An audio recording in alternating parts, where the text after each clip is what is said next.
This is the Infiniloop, a combined passenger train, mobile office, and casino. The central carriages are heavily guarded. Remain silent. Remain undercover. Sure, but more importantly, you're quitting EOS? Round intruders detected. Again.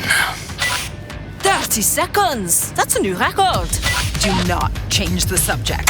All passengers, this is Brett, your handsome VP of mergers/consultants for the day. Be advised, we picked up a couple of tail-end freeloaders. Please be vigilant of any dubious characters or unauthorized gunplay. Undercover is a VR light gun cover shooter.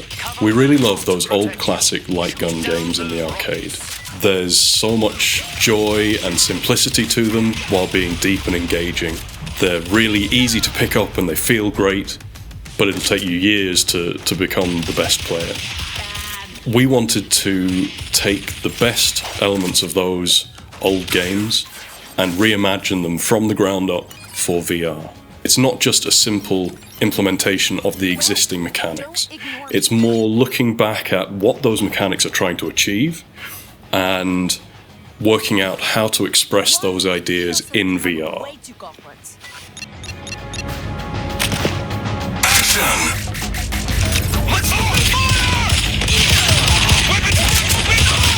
So as you progress through the game, you'll start to familiarize yourself more with Infinidyne. For instance, in Mission 2's first chapter, you'll be on a corporate work-from-your-commute train called the Infiniloop, where you literally work your way to the first class.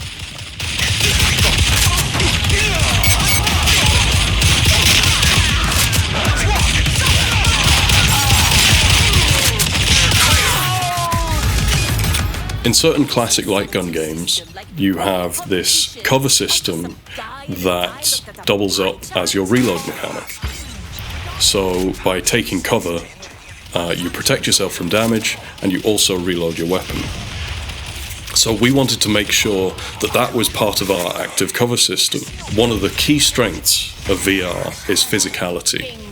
When the player crouches a small amount, say 20 centimeters, the game detects this, and then your in-game character and camera are automatically moved down much further right below the cover. So rather than having to get on your knees and do squats all the time, we take the hard work of it out of your way and let the game do it for you. And you get into a really nice rhythm of popping in and out of cover and coupling that with your reloads, so you're avoiding enemy fire, and you're also reloading at the same time. So there are two good reasons to do this motion, and that motion feels good. And we've never had anyone feel even a slight bit of motion sickness from it.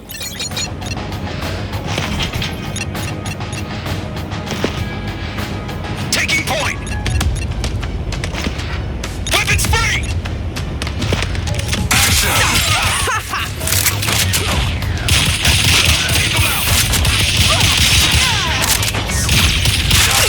Let's rock!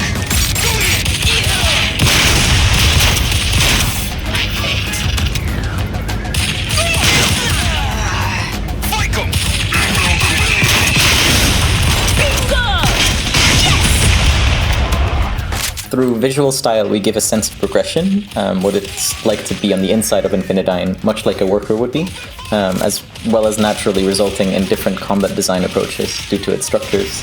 More verticality here, more nooks and crannies that enemies can pop out from there. There's of course more enemies that are being introduced, like Rocketeers, that force you to rethink when to take cover, or Henchborks, which make you use your ammo more defensively, as well as just regular pickups.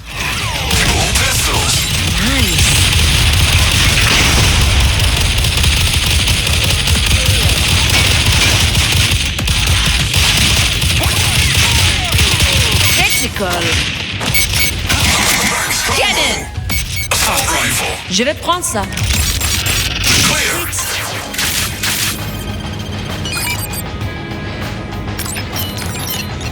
There was always this idea with the game that if the player shoots, the world reacts in some way.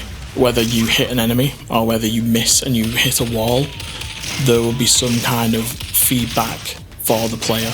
You know, we've got a whole set of destructible items that break into multiple different components. You've got explosions going off on the screen. Whether you miss and you hit a column and it deforms in real time, and you can keep shooting it, and you know, you can really sort of leave your mark on these areas that you're traveling through. You've got so much happening simultaneously. Okay, too corporate? Fine. Anything else? Action! Dead on!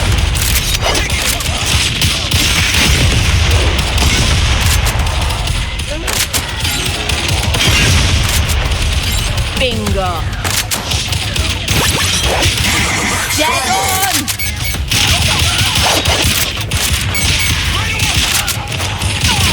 Yes!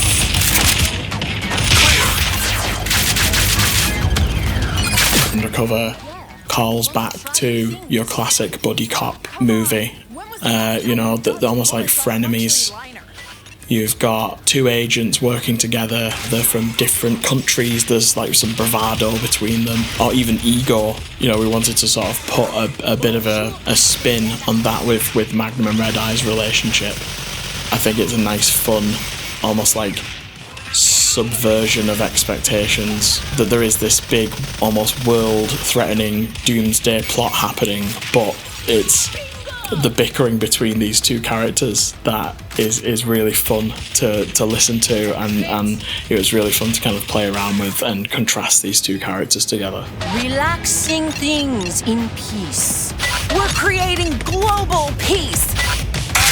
We very often put players in different positions with different vantage points than their partners, so that they have an opportunity to assist their partner, whether that is just flanking or access to a pickup, or an explosive that is just out of view for their partner, hopefully incentivizing a little bit more cooperation while competing for high scores.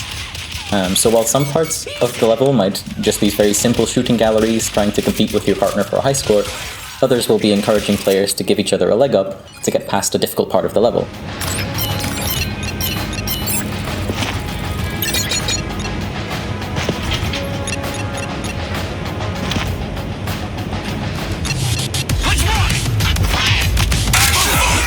Bingo! Bam! Dead on! What a crit!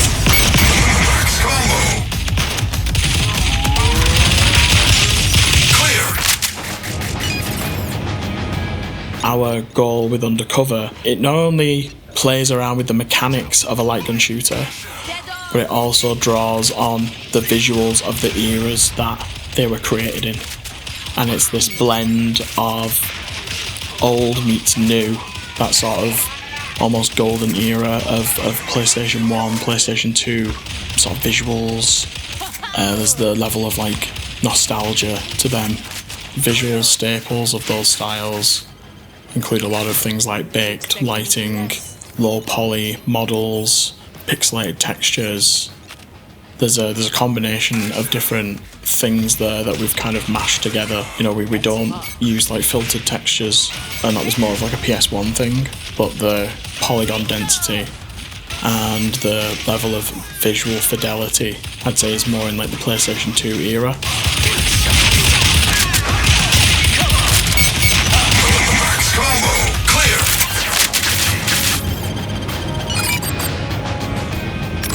I think a major challenge for the game was to still feel immersed in VR while at the same time emphasizing that the game requires quite a lot of frontal focus, like a light gun game, and making sure that there's an interesting choreography going on so players can decide what enemies on the screen they should prioritize. Snack carriage is now closed due to unscheduled cyberpunk going through. Throughout development, we of course emphasized synergies between different enemy types, but we especially started playing with timings and methods of introducing these enemies. For example, we'd get the player to tunnel vision in one direction before visibly having a rocketeer enter into an open space, grabbing all the attention, just before having an assassin grunt spawn in and take a pot shot in the corner of the player's eye. A term that we'd frequently throw around when talking combat design was whack-a-mole, where we'd be taking things into account such as density of enemies, their scale, which is effectively distance, and what they'd be framed by. For instance, pillars, pipes, objects. There'd, for a very long time, been a competition to have enemies spawned in very peculiar places, so that they would just pop their head from somewhere unexpected, just to surprise the player in ideally a comical way or an unexpected way. Bam!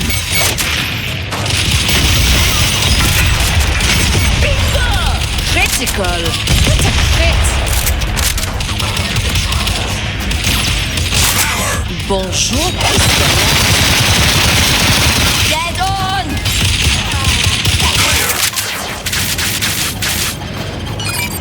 I do enjoy a well-earned victory.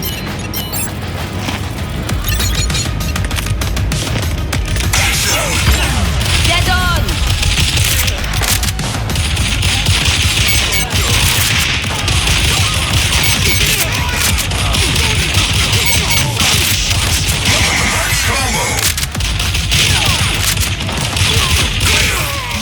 We also want some suspense of disbelief.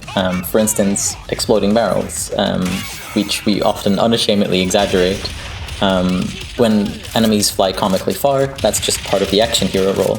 When you have dual weapon pickups, you have infinite ammo, so you can just focus on taking out as many bad guys as you can. We want players to use these tools to their advantage, taking out a bunch of enemies with one barrel, or strategically triggering slow motion with that barrel for more headshots, or to help your buddy out when they're being overwhelmed by rockets.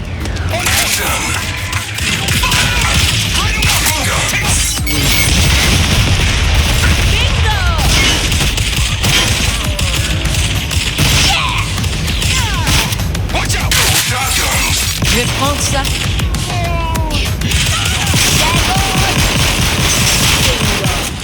Of course, because the vast majority of the game takes place in static cover, before moving on to the next one, we're effectively making dioramas that have to be both aesthetic pleasing and interesting combat-wise, but it also gives us an opportunity to kind of pepper the surroundings with bits of lore and stories to understand it better. This can be through very obvious posters promising workers more income or perhaps even wealth if they gamble their salary, or the only drinks being around being energy drinks and grind set coffee. Obvious workplace hazards like explosive barrels in the break room or very inappropriate warning signs, that kind of stuff. What the hell is loot stock? Exactly! I'm pretty sure it's unregulated gambling. We want to treat Infinidyne like it is an actual corporate entity, so what does that mean? Well, there are different parts of Infinidyne. You know, there's the nice, kid-friendly Infinidyne on everyone's TVs and playing adverts and stuff. But then you've also got the sinister side of Infinidyne, making military technology, weapons. But they've also got an energy drink brand, and they've also got their own coffee brand. But even the motivations of why does Infinidyne have its own energy drink brand? It's to keep productivity high. It's to get the most out of their employees at all times. Don't drink water, drink fatality or brutality. And each of those products went through almost like a product design pass, brand guides that all of the art team could follow. That was really fun. Bonjour!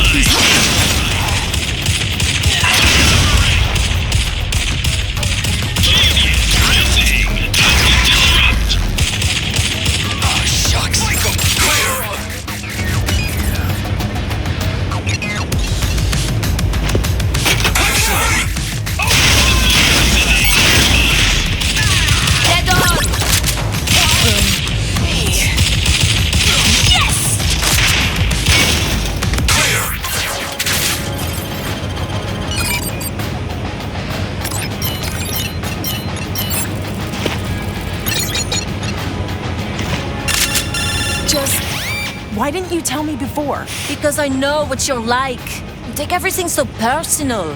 How can you say that? Agents, the prototype has arrived at the next station. Your train is not scheduled to stop. get to the control room. Mag, don't pout. Walk and talk, or at least shoot and scoot.